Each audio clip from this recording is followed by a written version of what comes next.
This weekend is the feast of the King of the universe, Christ as the King of the universe. That's for us. For the sporting world, it is the FIFA World Cup starting tomorrow. And it has got its own attractions and criticisms.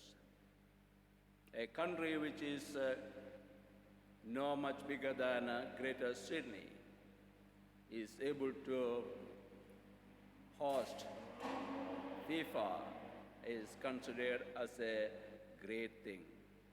In preparation for this great sporting event, for last 1 decade, they have been preparing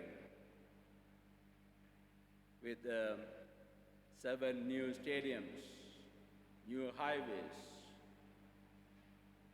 railways, new hospitals, even new university and museums and so on. So it's considered as a marvel. Yet there are a lot of people who are not really happy with the Qatar because they got a very bad reputation for human rights and rights of the laborers. According to International Labour Organization, thousands of people lost their lives and they are counted as work-related death. The country doesn't acknowledge it. This is only one of the accusations against them. Why are people criticizing this country while they got the glory, telling them your glory is not a meaningful one? Because there are people out there who are concerned about justice and human dignity. Such a concern would not have been raised before Christian message was preached in the world. I don't claim to say that all those people who are fighting for human justice and dignity of human life, labor rights and so on, are all Christians. They may not consider themselves as followers of Christ or associate themselves with any church. Yet, this concept of social justice, human dignity, they all come from someone who sacrificed his life for others. Many were crucified in the Roman period, but Christ's death was something different. It was a body broken for others. His blood was the blood of the new covenant spilled for others. To emphatically teach about it, John in his gospel give a long narrative about washing at the feet. Here in Luke's gospel, as we heard, we see the leaders jeering at him, the soldiers mocking him, the criminals hung with him, ridiculing him, abusing him. In spite of all that, Jesus' life was broken for others. After all that, when one of the criminals hanging with him said, "Jesus, remember me when you come into your kingdom. Indeed, I promise you," Jesus said, "today you will be with me in paradise."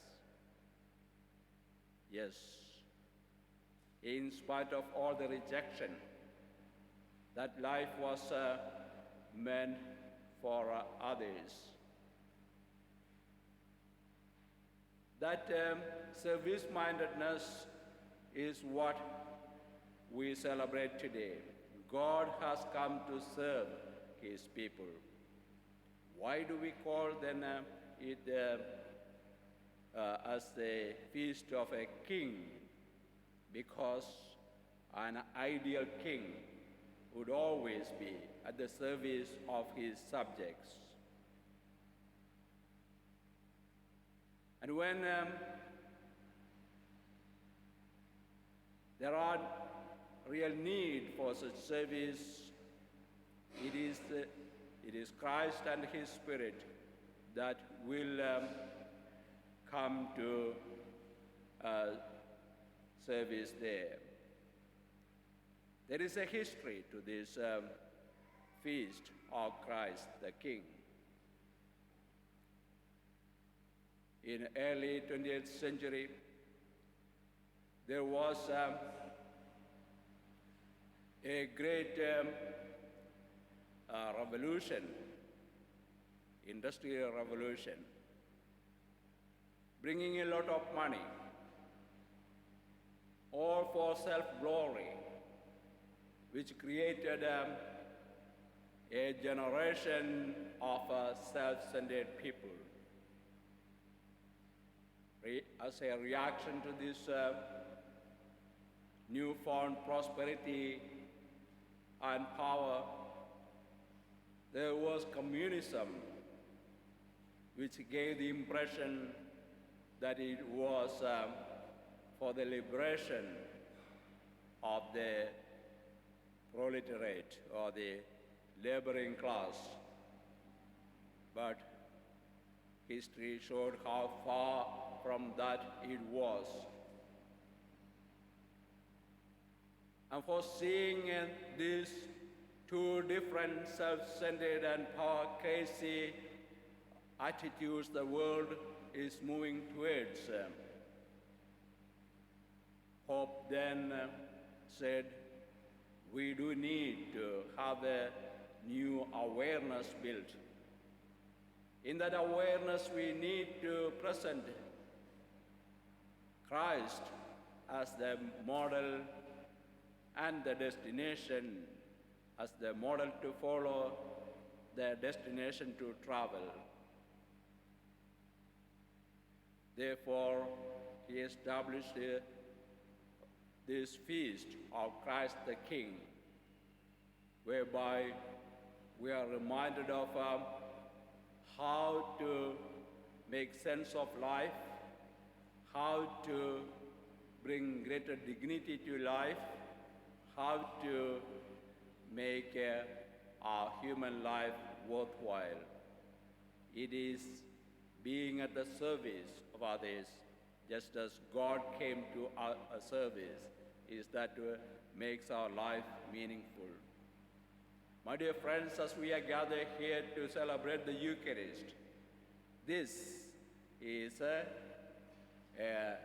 gathering and a fellowship, remembering this teaching of Jesus Christ. Here, we don't gather as for a private cultic celebration. We are here to celebrate Jesus, the broken body that was broken for others. Being part of that same body, as Paul would remind the church in Colossia, we too are hold to break our own body for others, spill our blood for others. Such a great commissioning is what we have in this Eucharist. So, what we do here is a celebration not just for our own lives, but a mission we have undertaken for others. And that will bring about such a great peace in the world. And this goodness has got such power that it will pervade the whole world, bringing greater glory to God and greater peace and dignity to human life. So, my dear friends, as disciples of Christ, let us be mindful of this call. Let us be mindful of this mission. Let us be mindful of Christ who can empower us to do this. And let's be with Christ to bring about this mission. Let us proclaim that Jesus Christ is the King of the universe. God bless you.